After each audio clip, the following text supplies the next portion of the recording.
Hey, listen to Wrestling Roundup on FreeFM, ArrowFM, and MPR. As always, I'm Grady and live on Skype. We got Josh. Hey. We got Clash at the Castle, Scotland, or as it should be renamed, Clash at the Castle. Drew can't win. But we got 5 matches to talk about. I did give away the main event, but I'm sure you've heard about it already if you listen to the show. So let's start on some good news. For the country of Scotland. The WWE Women's Tag Team Championship was on the line. Bianca Belair, Jade Cargill defending against Baszler and Stark, as well as our eventual winners, the Unholy Union. Yeah, and I just simply put in our little chat a jaw drop because I was not expecting that.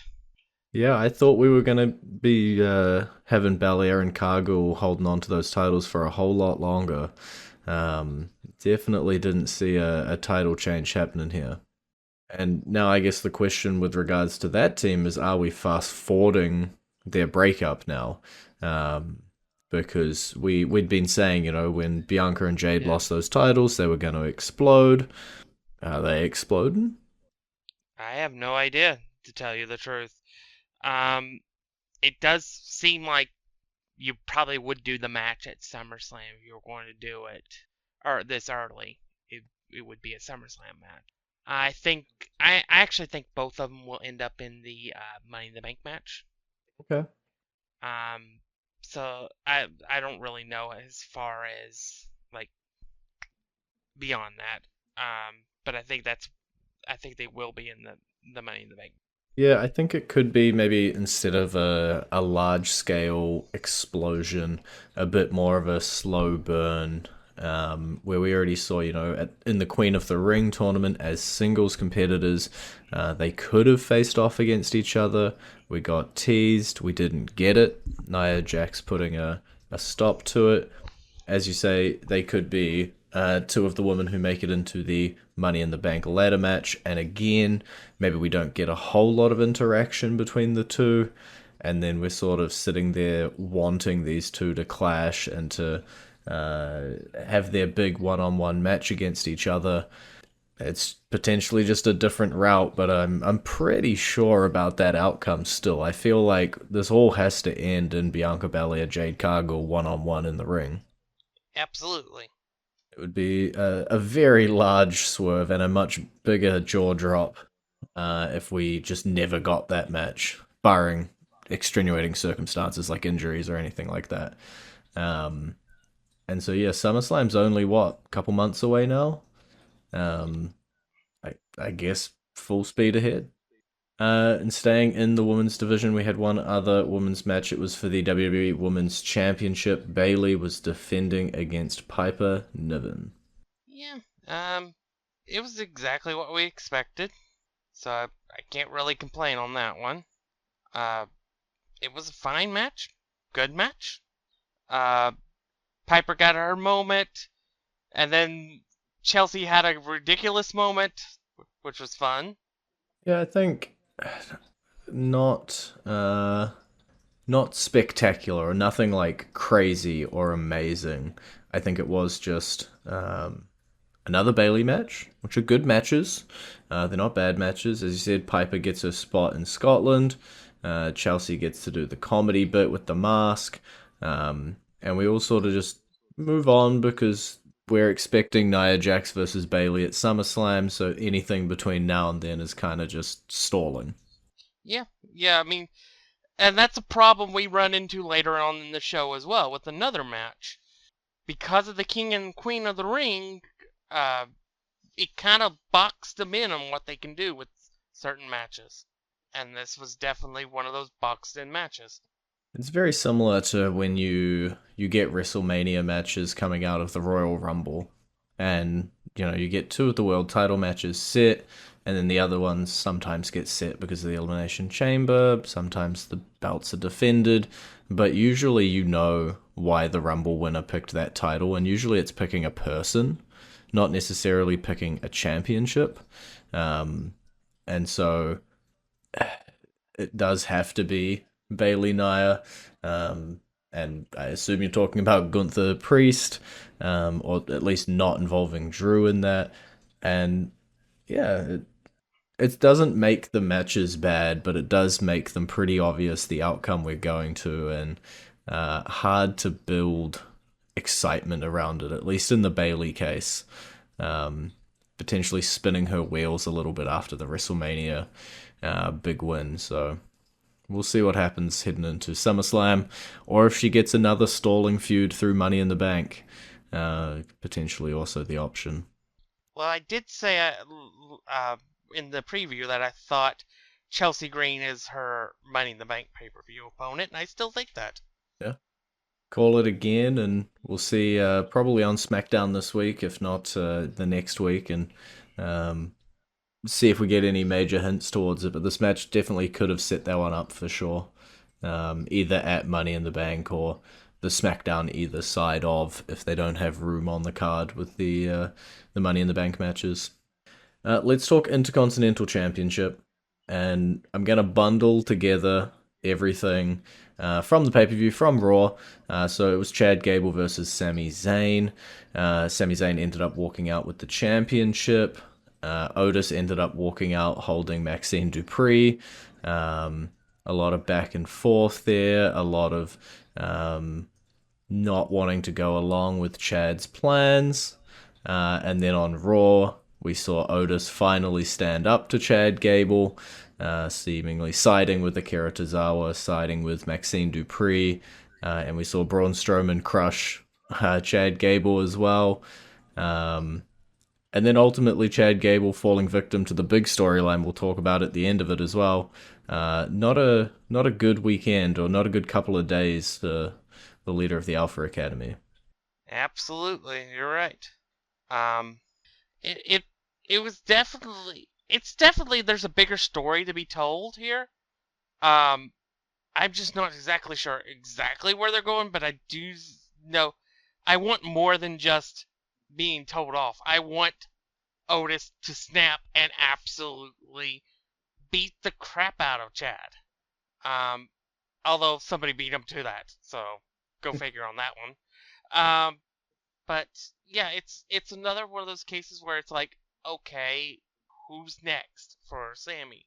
Because that we were certain this was the one match we were certain of a title change, and the title change didn't happen.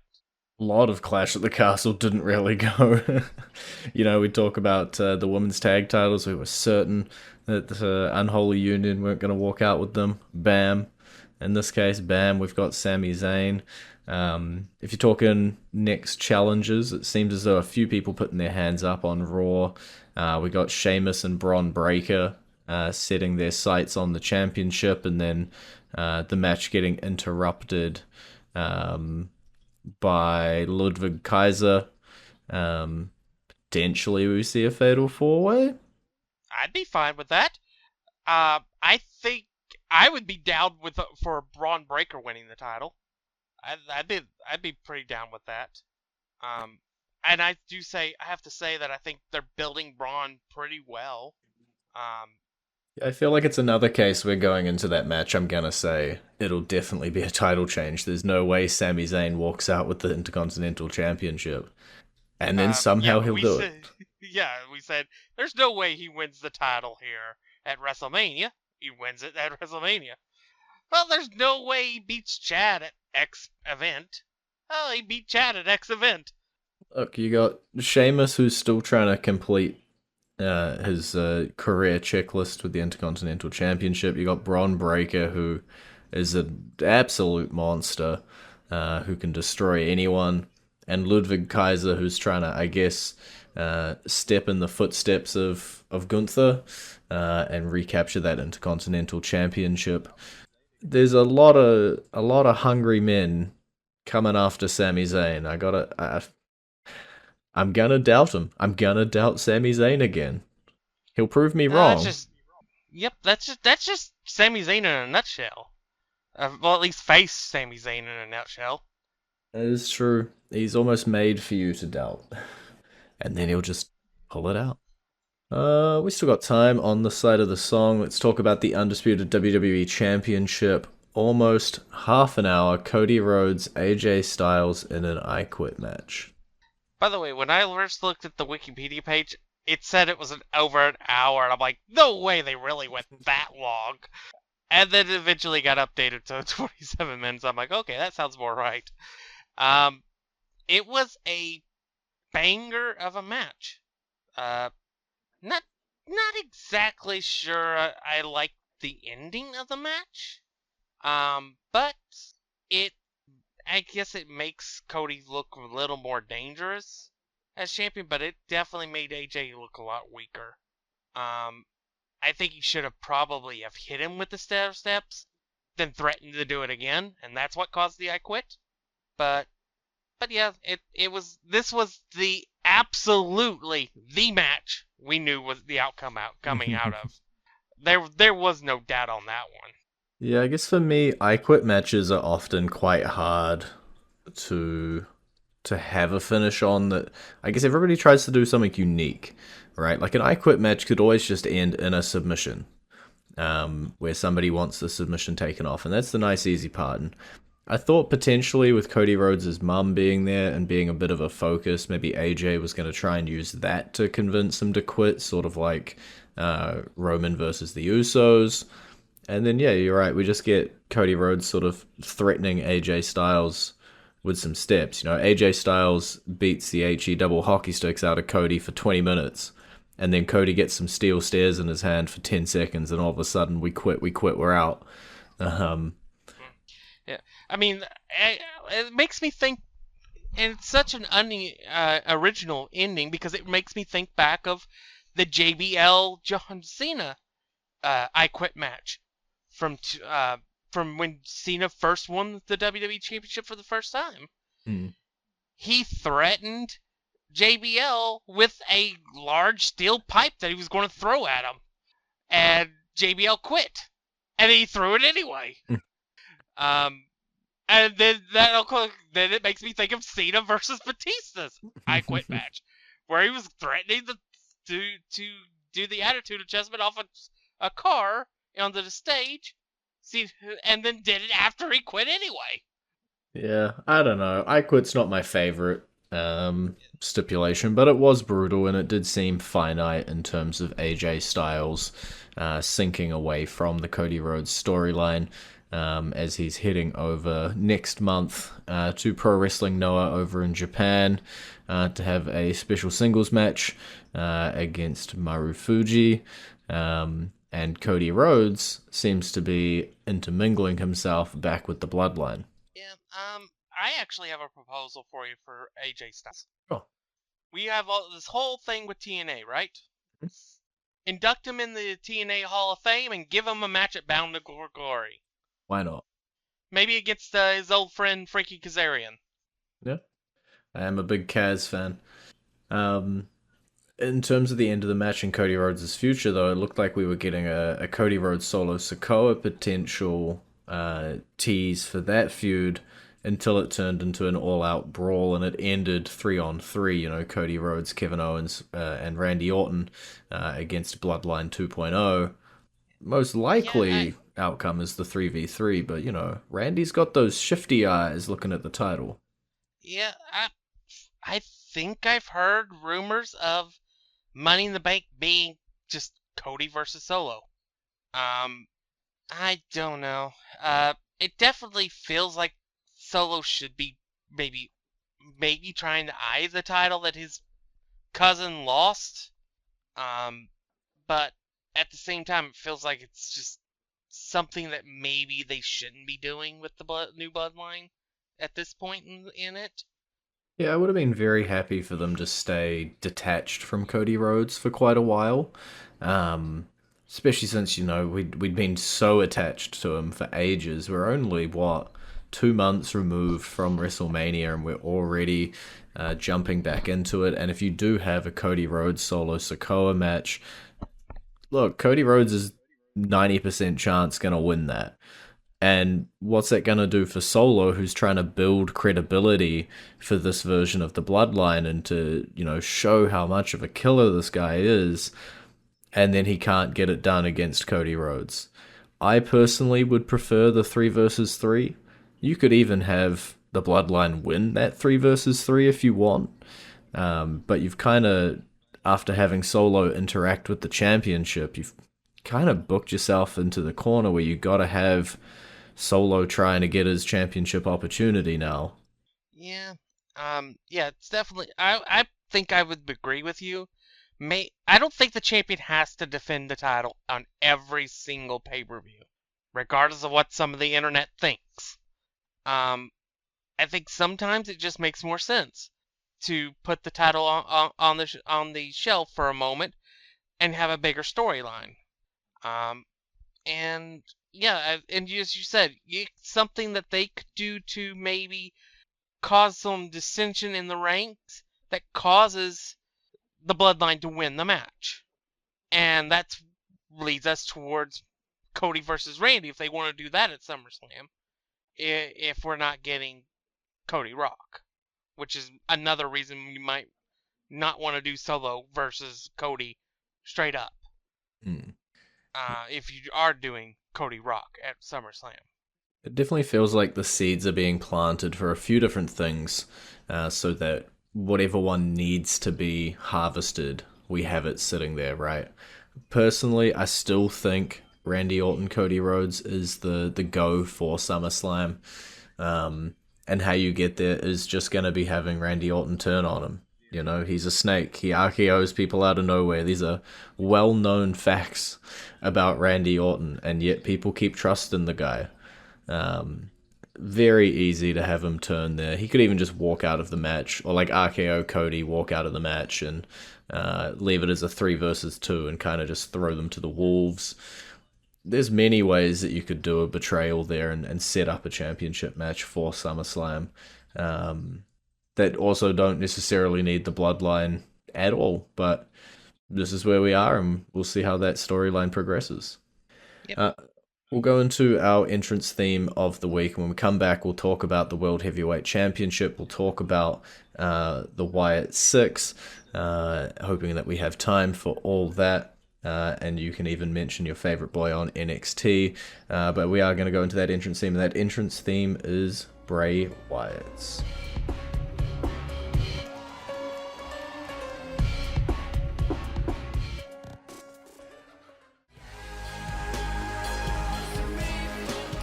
Back to Wrestling Roundup on FreeFM, ArrowFM, and MPR. I'm Grady. He's Josh. World Heavyweight Championship. It was Drew McIntyre trying to claim the title from Damian Priest. The Judgment Day were barred from ringside. Everything looked to be stacked for him. And then the referee got bumped. Yeah, in quite a spectacular fashion too. I haven't seen many ref bumps quite like that one in a while. I will say this. Unless you were living under a rock the last 6 months, you should have seen this coming. Yeah, I think CM Punk interfering with Drew, like we'd been saying for a while now, right? You look at SummerSlam, it's Drew Punk. No titles because Gunther's locked himself into the World Heavyweight Championship match. It's Drew Punk. It's Damian Priest Gunther. And this is the other place we were talking about, just kind of like filler feuds to get us through to there. Um, you know, those two matches for me are practically locked in. Again, barring injuries or anything happening. I I would disagree with you just slightly. I don't think Damian Priest is locked in as champion. You keep talking about this briefcase. Oh, I'm not talking about the briefcase anymore. I'm talking about something that happened on Oh no, Raw. I'm talking about Seth Rollins returning and that's true. challenging Damian Priest. I think he wins the title and faces Gunther at SummerSlam. I did forget that we have our Money in the Bank singles match for the World Heavyweight Championship locked in. Um, Yeah. yeah, Um, I will say this: Drew's a good talent. He's definitely a lot more versatile and over now versus when he was the WWE champion in 2020 when he was trying to hold things down during the pandemic. Um, but I will say this also: a lot of people are acting like CM Punk is the heel in this storyline for some reason. Let me ask you this: how would you react if you get hurt on your road to the most important moment in your life, a main event of WrestleMania, and somebody comes out and says, I wished for that. I prayed for that. I cheer that that happened. I'm so excited that that happened. How would you react? I think in this feud, it's, if it was posted on Reddit and it was on r/am I the AH, this is definitely everybody's the AH here. I don't think Drew McIntyre is a good guy. I don't think CM Punk's a good guy. I think they've both just been absolute rat bastards to each other. Yeah, but I understand. At least I understand where CM Punk's coming from. More than just, well, he screwed over Drew, so therefore he's bad. He screwed over Drew because Drew's was so emphatic about how happy he was that CM Punk wasn't going to be at WrestleMania that he wants to make sure that Drew doesn't become happy himself. Well, one particular no, I was gonna segue, but we will lose time if I don't mention it. Joe Henry showed up on NXT. You can celebrate for a moment. About as long as he was in the match. 1 Mississippi, 2 Mississippi. his promo before the match went 3 times as long as his involvement in the match. But they did film something for Twitter. I refuse to call it X. It's fine, I'm with you. For that basically said that he's not done with either NXT or potentially other shows, which leads me back to Drew McIntyre. Punk is supposed to be at SmackDown this week to explain why he did what he did after Drew, quote unquote, quit WWE on Raw this week. What if he's interrupted by another man from Scotland, Drew, being that our good friend Joe Hendry, which is just a distraction to allow out of the crowd a angry Scotsman, Drew McIntyre, to beat the living daylights out of CM Punk, which is why we won't see him at Money in the Bank or any times until he comes back a couple weeks later and we start building to the SummerSlam match. Might be some pipe dreams, but we'll see how Joe Hendry plays out in the future of WWE. We only got a couple minutes left. I do want to mention the ending of very airy debut of the Wyatt 6. Lots of fog backstage, lots of badly beaten people, including Chad Gable, who we'd previously mentioned, and they're here. Yeah. It does look like it is going to be more of a cultish kind of following. It doesn't look like it's going to be the straight up supernatural that we were fearing it might end up being. I'm interested. I want to see where they go with this. Where can you go after you destroy the entire Raw roster, or at least the majority of them? I want to see what's next. But as far as the entrance, and what they did, I think they pretty much knocked it out of the park. So, at least for what they were wanting to do there. I will say this: you did know, if you watch the clip closely, Uncle Howdy almost fell at the beginning. He almost shockmastered it, but he played it off in such a way that it looked like he was intending to walk like he did. Gotcha. But yeah, and it's just going to be fun to watch this play out, I think. Yeah, I think it's some amazing presentation. I think it definitely plays as more sort of 5 inmates escaping from the asylum rather than like 5 demons from hell that can teleport, which I definitely prefer. We've talked at length about how we would prefer them not to be supernatural and how hard that is to translate into the ring. So it's early days, but I think they've nailed it at this point. For me, it is their involvement across storylines that's going to be the case. You know, like, I think back to the Shield debuting, and they were just attacking anyone and everyone and just there to cause chaos and madness. And I feel like that would be a good role for the Wyatt Six and Uncle Howdy to be in this short term. You know, we've already seen them take out Chad Gable. Just take out some random people. You know, we're just going to get to a shaky camera and, you know, Braun Strowman's going to be laying there laid out, and you just see Dexter Loomis as Mercy the Buzzard standing over top of him. There's so many different things you could do with these guys. And yeah, interested to see how it all plays out. Absolutely. Well, that is all we've got time for this week. It's been great talking to you. Baby. You can visit our Facebook page, facebook.com/wrestling R&D Upper, our Twitter page, twitter.com/wrestling R&D Upper, our YouTube page, youtube.com/wrestling RND Up, and we will catch you next week.